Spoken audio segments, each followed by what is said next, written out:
Le balisage. Le balisage, c'est bien sûr un élément fondamental dans la trace d'une compétition de ski alpinisme.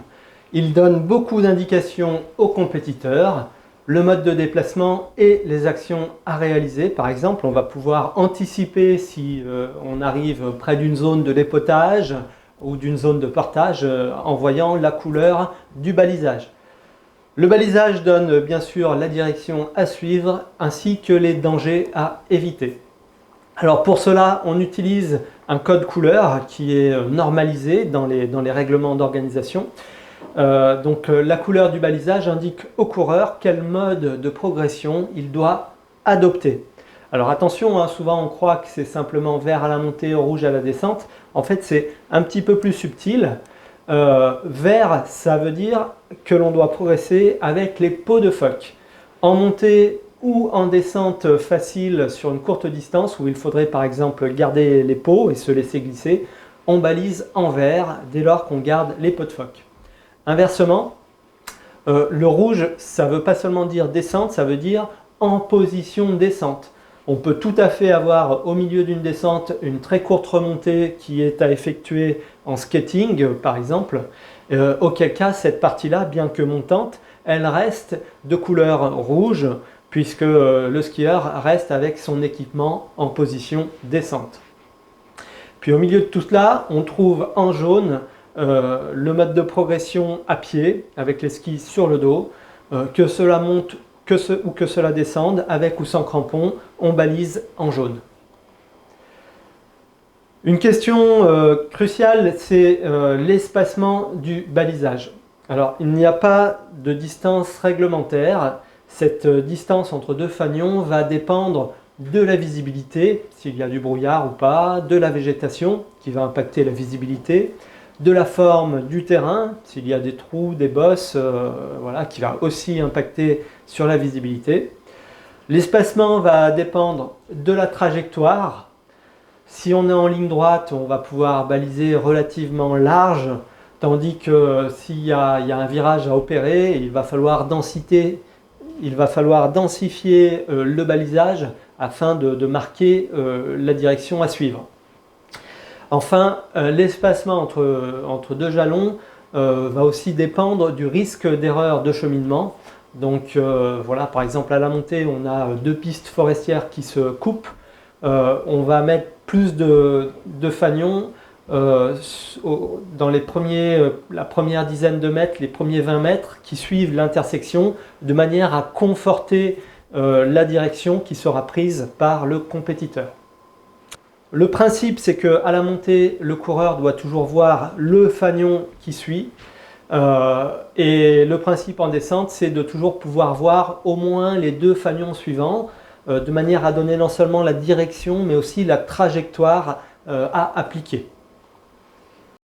Le positionnement du balisage se fait en fonction du terrain. Lorsque la montée est sur un espace dégagé, une piste de ski ou une piste forestière, on place les fanions dans la trajectoire la plus directe, donc plutôt à la corde dans les virages. Et puis s'il s'agit d'une piste forestière, on va dire linéaire, rectiligne, on va plutôt placer les fanions sur le côté amont, de manière à ce qu'ils soient visibles de plus loin. Dans le cas d'une double trace, les fanions sont placés entre les deux traces, ainsi qu'au niveau des conversions. On place un premier fanion 2 mètres avant la conversion et on en sort et on en place un second 1,50 m à 2 mètres après la sortie de la conversion. Un petit peu décalé de manière à ne pas les renverser lors du mouvement de conversion des skis. Alors le balisage sert aussi à indiquer les dangers. Pour cela, il y a 3 manières de faire. Le premier signe qui est normalisé, c'est le point d'exclamation qui signale une zone dangereuse où il va falloir ralentir. Le second signe normalisé, c'est le drapeau à damier qui signale lui un obstacle localisé, par exemple un rocher, un petit trou, un ruisseau, une bosse. Et il ne sera pas forcément nécessaire de ralentir, mais il faudra simplement s'éloigner, contourner ce drapeau à damier. Puis enfin, on peut utiliser de la rubalise de chantier ou éventuellement des filets de ski, ce qui va indiquer une zone à ne pas franchir. La trajectoire dessinée par le balisage répond à deux objectifs. Le premier, c'est d'être visible pour aller de point à point. Et puis le deuxième objectif, c'est donc d'indiquer la trajectoire à suivre. Il y a parfois contradiction entre ces deux éléments et c'est toujours la visibilité qui prime.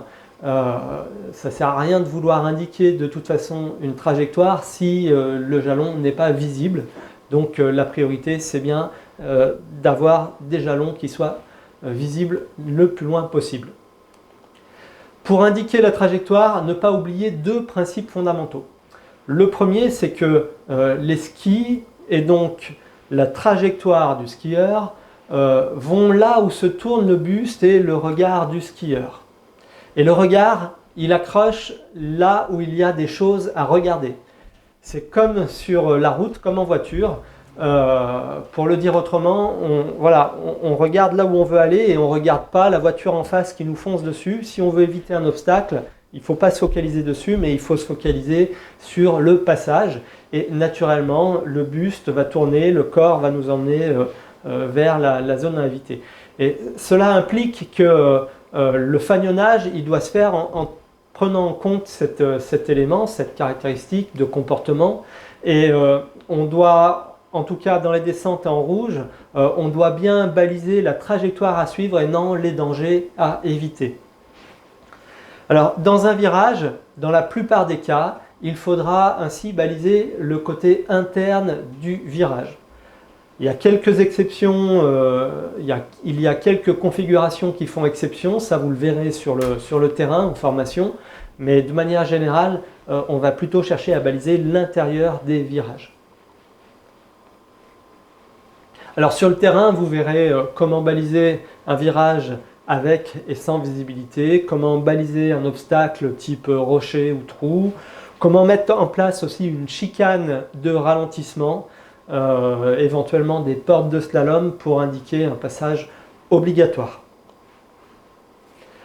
Une petite remarque, c'est qu'on peut jouer aussi sur la densité, parce que la densité du fanion va inciter à ralentir. Plus les fanions sont denses, plus on a un effet de vitesse. C'est un petit peu comme sur l'autoroute avec les bandes sonores. Plus on a une fréquence élevée, plus on a l'impression d'aller vite et plus on est incité à ralentir, ou en tout cas, plus notre attention sera, plus l'attention du skieur sera attirée par le balisage. Alors en descente, on utilise généralement le fil d'Ariane pour indiquer la route à suivre. Les coureurs passent alors d'un côté ou de l'autre du fil d'Ariane. En cas de danger particulier, il est possible de créer un corridor pour canaliser les passages. Dans ce cas, les fanions marquant les bordures doivent commencer en forme d'entonnoir et être suffisamment denses pour ne pas créer une confusion visuelle. S'il y a un manque de densité, le coureur va plus savoir s'il s'agit d'un fil d'Ariane un petit peu écarté, et donc l'effet produit risque d'être le contraire de celui espéré, c'est-à-dire qu'on va avoir une dispersion des coureurs plutôt qu'une canalisation au centre du corridor.